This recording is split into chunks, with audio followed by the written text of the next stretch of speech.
Tün ortası ава esik bayу қағылды. Sırtта қара жаңбыр құйып тұрған еді. Күләш апа селк етіп оянды.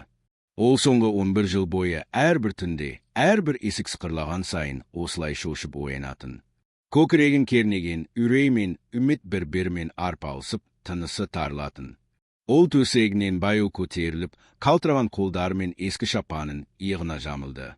Есік тағы да сықырлады. Бұл жолы қатты емес, бейне бір соңғы дәрмені таусылған адамның әрекетіне ұқсайтын еді. Күләш апа аяғын сүйрете басып, есікке жақындады. «Кім бұл?» деп сыбырлағысы келді, бірер даусы шықпай қалды. Есікті ашқан кезде, табалдырықта киімі жыртық-жыртық, бет-аузын шаммен мұң басқан, көздері шүңірейген бір әйел тұр еді. Аяғында аяқ киімі де жоқ, жалаң аяғын суық тасқа басып тұр. Құшағында ескі көрпеге оранған кішкентай бала. Сырттағы жаңбырдың даусы мен желдің ысқырығы бір сәтке сап басылғандай болды. Әлгі әйел Күләш апаға қарап, қалтыраған еріндерін әрең сыбырлатты. «Анашым, бұл дауыс, бұл 11 жыл бойы әрбір түсінде айқайлап шақыратын, қайда жүрсе де іздейтін өз қызы Айсұлудың даусы еді». Күләш апаның көзінен жас сорғалап қоя берді. Ол қызын құшағына алғысы келді, бірақ тізесі бүгіліп жерге құлап бара жатты. Айсұлу анасын сүйемелдеп үйге қарай енгізді. Үйдің іші баяғыда еді. Сол ескі сағат, сол төде тұрған суреттер. Бірақ осы 11 жылдың ішінде бұл үйдегі бақыт пен күлкі жүзі саптыңған еді. Осыдан 11 жыл бұрын Айсұлу Алматыдағы ең үздік университеттердің бірінде оқитын сұлуда заңғар қыз еді. Ол араб және парсы тілдерін судай білетін, болашағынан үлкен үміт күттіретін аудармашы болатын. Оның жанында әрдайым қолдайтын, бірге өскен сүйіктісі Ержан бар еді. Екеуінің арманы шексіз болатын. Олар оқуды бітірген соң үлкен той жасап, өз ошақтарын құрмақшы еді. Бірақ бәрі бір күнде өзгерді. Университетке арнайы халықаралық ұйымнан ұсыныс түсті. Ауғанстандағы гуманитарлық миссияға тәжірибелі, араб және парсы тілдерін меңгерген аудармашы қажет болды. Жалақысы да жоғары, әрі бұл Айсұлудың болашақ мансабы үшін үлкен мүмкіндік еді. Айсұлу бұл туралы анасы мен Ержанға айтқанда, екеуі де қарсы болды. Күләш апа түнде жылап, «Ботам-ау, ол жақта соғыс жүріп жатыр, сені қалай жіберемін?» деп боздады. Ал Ержан болса, оның қолынан ұстап, «Айсұлу, бізге ақша да, мансап та керек емес. Маған сенің амандығың ғана керек. Бармаша өтінемін», деп жалынды. Бірақ Айсұлу жас еді, өмірдің қаталдығын әлі түсінбейтін еді. Ол Ержанның көздеріне қарап, «Ержан, мен тек 3 айға барамын. Тек ресми кездесулерде аударма жасаймын, әскери аймаққа жақындамаймын. Жазда қайтып келемін де, тойымызды жасаймыз», деп күлімсіреген еді. Ержан қалтасынан күмістен жасалған шағын сақинаны алып, Айсұлудың саусағына тақты. «Осы сақина саусағында тұрғанда, менің сені күтіп отырғанымды ұмытпа. Аман есен орал», деді. Әуежайда қоштасар сәтте Күләш апа қызының маңдайынан сүйіп, ұзақ жібермей қойды. Жүрегі бір жамандықта сезгендей еді. Айсұлу шаққа отырар алдында артына бұрылып, Ержанға қолын бұлғады. Бұл олардың бейбіт, бақытты өмірдегі ең соңғы кездесуі еді. Ауғанстанға ұшып келген күннен бастап-ақ ауадан қауіптің иісі сезіліп тұрды. Әуежайдан шыққан бойда қаруланған әскерилер мен жүздерін жапқан жергілікті тұрғындарды көріп, Айсұлудың бойын үрей биледі. Ол өзі тоқтаған әскери базада күн сайын зардап шеккен жандардың хикаясын аударып отырды. Күндер өтіп жатты. 3-ке толған айда жақындап қалған еді. Айсұлу елге қайтуға дайындалып жүрген болатын. Ол анасына арнап ерекше орамал, ал Ержанға жергілікті шеберлер жасаған ерекше кәдесый сатып алған еді. Бірақ тағдырдың жазған басқа жазуы бар еді. Соңғы аптада оларды шұғыл түрде шалғайдағы провинцияға жіберу туралы бұйрық түсті. Жол қауіпті еді. Көлік колоннасы тау арасымен келе жатқанда, кенеттен жолдың шетінде жойқын жарылыс болды. Көліктің терезелері шағылып, айналаны қой түтін басты. Тыныс алу мүмкін болмай кетті. Қарулы адамдардың айқайы мен оқтың даусы құлақ тұндырды. Айсұлудың жанындағы күзетші мен жүргізуші көз алдында қаза тапты. Айсұлудың басы әйнекке соғылып, көзі қарауытып бара жатты. Ол есінен танар алдында саусағындағы күміс сақинаға қарап, «Ержан, деп сыбырлады. Ләкин ол соңғы демі шығып бара жатқанда, өзін алда қандай сұмдық азаппен ұзақ жылдарға созылатын тұтқын өмірі күтіп тұрғанын білген жоқ еді. Пештінің бұлыңғыр, суық бөлмеде есін жиғанда, Айсұлудың денесі ауырсынудан өртеніп бара жатты. Қол аяғы жуан арқанмен тас қылып байланған. Бас айналып, көзінің алдында қан дақтары көрінді. Айнала тас қараңғы. Тек кішкентай тесіктен айдың айлсыз сәулесі түсіп тұр еді. Сырттан бейтаныс тілде сөйлескен ашулы адамдардың дауысы естіледі. Айсұлу бұл араб немесе парсы тілінің жергілікті диалектісі екенін түсінді. Олар оны тұтқынға алған еді. Бұл тау арасындағы өркениеттен жырақ орналасқан шағын ауыл болатын. Айсұлудың көзінен жас сорғалады. Анашым, Ержан, деп іштей айқайлады. Бірақ оның даусын ешкім естімеді. Алғашқы апталарда оған тек күніне бір рет су мен ескі нан ғана беретін.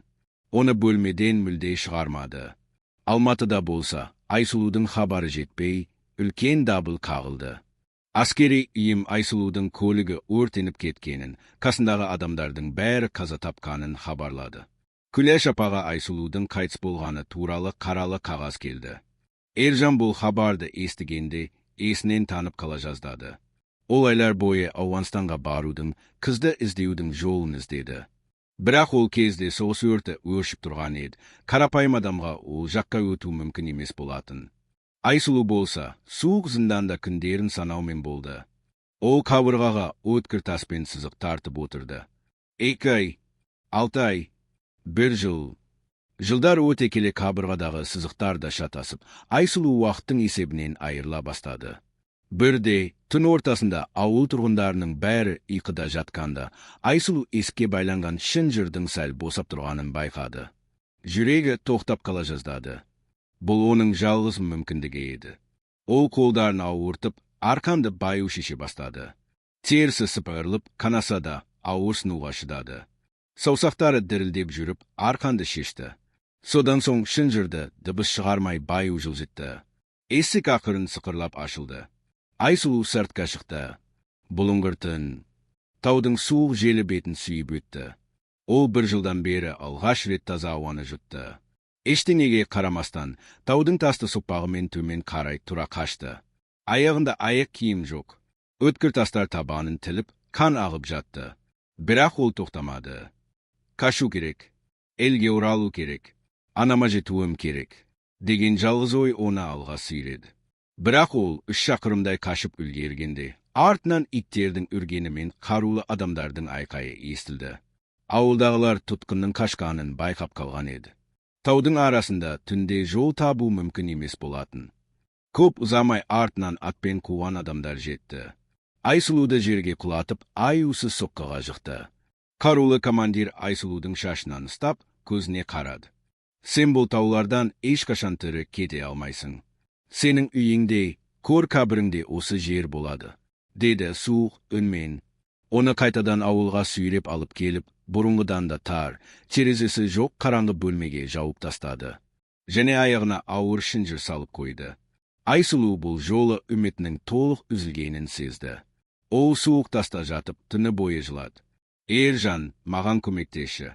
Анашым, мені құтқаршы, деп сыбырлады.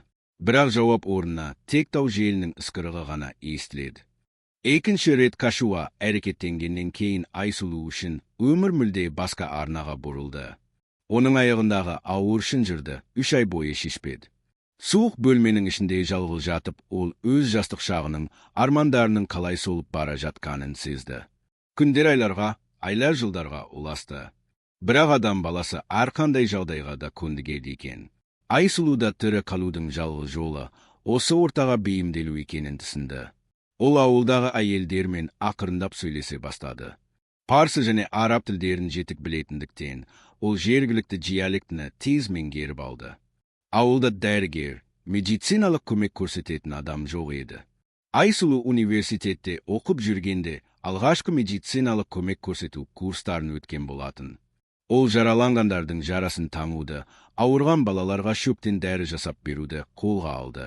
Бара-бара ауыл тұрғындары оған басқаша қарай бастады. Су көздердің орнын құрмет пен мейірім басты. Оны Айша деп атап кетті. Бірақ Айсұлудың жүрегіндегі терең жара жазылмаған еді. Ол әрбір түнде терезесіз бөлмеде жатып Алматыны, анасы Күләш апаны, сүйіктісі Ержанды еске алатын. Олар мені әлі іздеп жүрме екен. Әлде өліп кеттіге балап, үмітті ма екен? Деген ойлар оның жанын жегідей жейтін. Тұтқынға түскеніне 8-ші жыл толғанда, бір қайғылы әрі тағдырлы түн болды. Түн ортасында ауылдағы шағын лашықтардың бірінде айқай-шу көтерілді.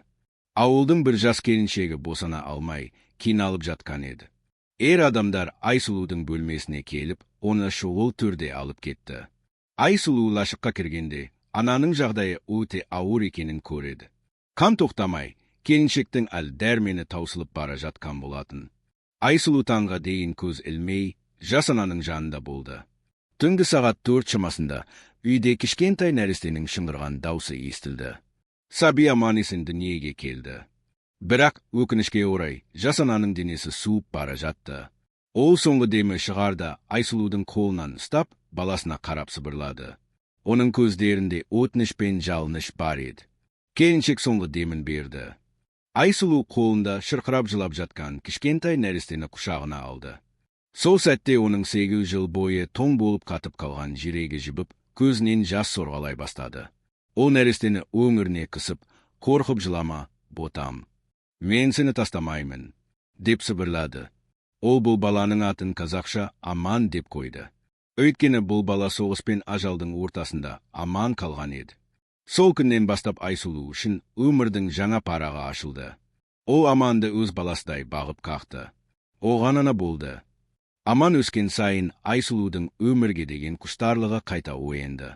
Ол бұрынғыдай түңіліп, өмірден баз кешпейтін болды.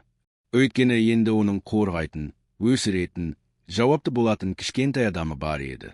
Кешкісін ауыл тұрғындары ұйқыға кеткенде, Айсұлу Аманды құшағына алып, сыбырлап қана қазақша бесік жырын айтатын. Әлди, ақ бөпем, ақ бесікке жат бөпем. Аман анасының даусын естіп, бейбіт ұйқыға кететін. Ол баланың құлағына туған жері, Алматының әсем таулары, ақ қарлы шыңдары туралы айтып беретін. Ол балаға, Аман, біздің шынайы үйіміз бұл жер емес. Біздің үлкен, кең байтақ отанымыз бар. Сол жақта сенің әжең бар. Біз бір күні міндетті түрде сонда ораламыз, деп құлағына құйетін.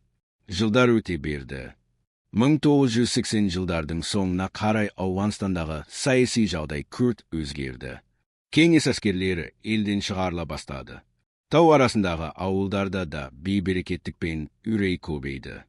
1991 жылдың басында ауылдың қарулы командирі қартайып, науқастанып қалды. Айсұлу жылдар бойы оны да, оның отбасында талай өлімнен арашалап қалған еді. Бір күнде командир Айсұлуды шақырып алды. Ол суық көздерімен Айсұлуға қарап, «Айша, сен бізге көп көмектестің. Сенің бұл жерде тұтқын болып жүргеніңе 11 жыл болды. Енді соғыс аяқталып жатыр. Біз бұл ауылды тастап кетеміз. Сені босатамын. Балаңды ал да өз еліңе қайт», деді. Айсұлу бұл сөздерді естігенде өз құлағына өзі сенбеді. 11 жыл бойы зарыға күткен бостандық сәті осылай кенеттен келеді деп ойламаған еді. Таң ата Айсұлу 3 жасар Аманның қолынан ұстап ауылдан шықты. Оған сәл-пәл жол азығы мен ескі киімдер берілген еді. Ол жүріп бара жатып, артына бірде бір рет қарамауға тырысты. Өйткені артында қалған жылдары оның жастық шағын, сұлулығын, ең асыл армандарын жұтып қойған еді. Олар шекараға дейін апталап жаю, кейде өтіп бара жатқан жүк көліктеріне отырып жетті. Айсұлу жол бойы Аманды бауырына қысып, суықтан қорғады. Шекарадан өтуде оңай болған жоқ. Оның ешқандай құжаты жоқ еді. Бірақ шекарашыларға өз басынан өткен сұмдықты қазақ қызы екенін айтып, жылап жалынды. Ақыры 11 жылдан кейін Айсұлу туған топырағына аяқ басты. Ол жерге тізе бүгіп туған жердің топырағын сүйді. 1991 жылдың күзі еді. Алматының көшелері сары алтындай жапыраққа толы. Айсұлу Аманның қолынан ұстап, өзінің туып өскен ескі ауласына кірді. Айналадағы бәрі де таныс, бірақ бәрі де өзгерген сияқты еді. Ол өз үйінің есігінің алдына келгенде, жүрегі соғысынан тоқтап қала жаздады. Қолдары дірілдеп, есікті баю қақты. Esікті ашқан Күләш апаның бейнесі де қатты қартайған еді. Шашы аппақ, жүзін терең тер басқан. Ол табалдырықта тұрған жүдеу әйелге мен кішкентай балаға таңырқай қарады. Айсұлу сөйлей алмай, тек көзінен жас сорғалады. Анашым, мен келдім. Күләш апаның қолындағы шайнек жерге түсіп, тасталқаны шықты. Ол қызының үнін бірден таныды. Айсұлуым, ботам-ау. Күләш апа қызын құшағына алып, жерге құлай жылады. Бұл 11 жыл бойы жиналған зарығудың, аналық қайғы мен шексіз сағыныштың көз жасы еді. Үйге кірген соң Күләш апа Айсұлудың аяғын сүйіп, жүзін сүйіп айналып толғанды. Аман болса, белгісіз әженің бауырына тығылып, үркей қарап отырды. Күләш апа Аманды да құшағына алып, айналайын, менің немерем. Тірі оралғандарың үшін Аллаға мыңда бір шүкір, деп боздады. Айсұлу анасының ыстық шайын ішіп отырып, 11 жылғы көрген азабын қысқаша баяндап берді. Содан соң тамағына өксік тағылып, ең басты сұрақты қойды. Анашым, Ержан қайда? Ол аман ба? Күләш апа бұл сұрақты естігенде, көзін төмен түсірді. Үйде ауыр тыныштық орнады. Тас сағаттың тықылы ғана естіліп тұрды. Анасы ауыр күрсініп сөз бастады. Қызым-ау, саған бұл хабарды айтылмағанда оңай емес. Сен кеткен соң арада 6 ай өткенде, сенің өліп кеткенің туралы қаралы қағаз келді. Ержан ол хабарды естігенде есінен танып қалды. Ол сені 4 жыл бойы күтті. Күн сайын осы үйге келіп, сенің бөлмеңде сағаттап отыратын. Ол сенсіз өмір сүргісі келмеді. Айсұлудың жүрегі дірілдеп кетті. Содан соң ше, анашым.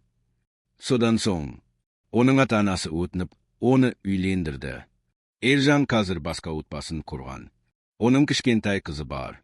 Ол сені өліп кетті деп ойлады, қызым. Айсұлу бұл сөздерді естігенде, дүние айналып кеткендей болды. Оның 11 жыл бойы қараңғы қапаста жүргенде өмір сүруге күш берген ең үлкен үміті Ержанға деген махаббаты еді. Енді сол үміт айқасты болғандай еді. Ертеңіне түс ауа сыртқы есік қайта қағылды. Есікті ашуға Күләш апа барды. Босағада қолында азық-түлік салынған дорбасы бар Ержан тұр еді. Ол әлі де Күләш апаға жиі келіп, көмектесіп тұратын болатын. Ержан үйге кіріп, Күләш апа, сізге дәрі-дәрмек пен тамақ алып келдім, деді. Бірақ ол сөзін аяқтай алмай қалды. Төргі бөлмеден баю басқан аяқ дыбысы естілді. Айсұлу бөлмеден шығып, Ержанға қарады. Ержанның қолындағы дорбасы жерге сау ете түсті. Оның өңі қуарып, көздері шарасынан шыға жаздады. Ол түс өңі екенін түсіне алмай, аңтарылып тұрып қалды. Айсұлу, деп сыбырлады ол. Даусы дірілдеп кетті. Айсұлу да үндей алмады.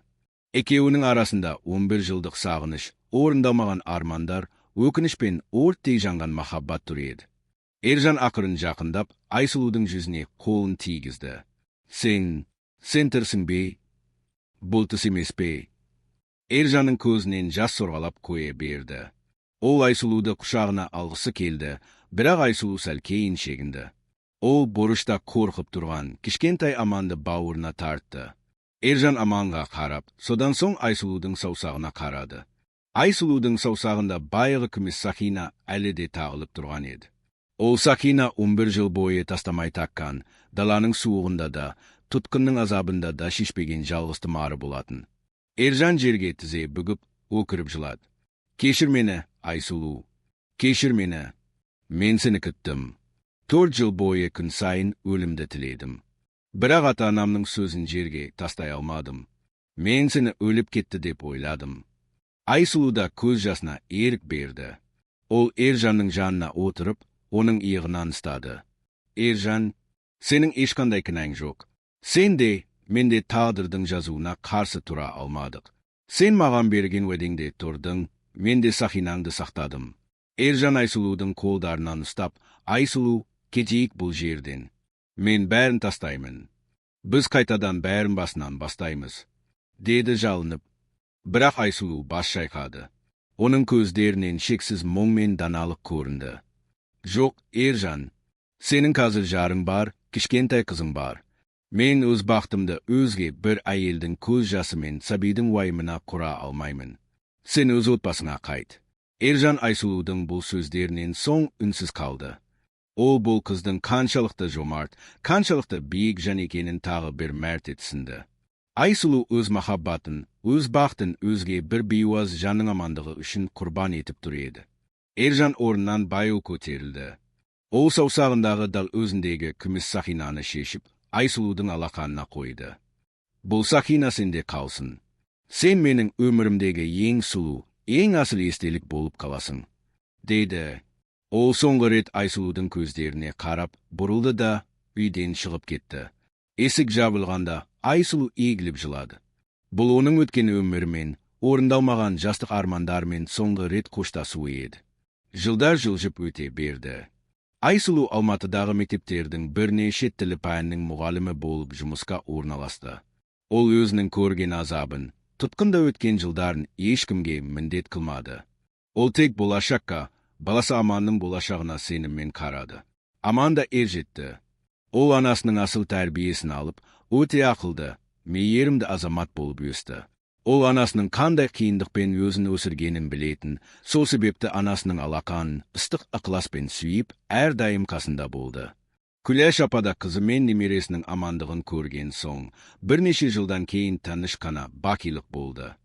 Ол арманына жетіп, қызын өз қолымен ұзатпаса да, Аман есен құшақтап өмірден өтті. Кейде кешкісін Айсулу балконда отырып, Алматының шамдарына қарайтын. Оның саусағында әлі де байығы екі күміс сақина тұратын. Бұл сақиналар өкініштің емес, шынайы, мөлдір махаббаттың куәсі еді. Өмірде барлық нәрсе біз жоспарлағандай бола бермейді. Тағдыр кейде адамды ең ауыр сынақтарға салады. Бірақ Айсулу сияқты жүрегінде мейірім мен үміті бар жандар ешқашан жеңілмейді.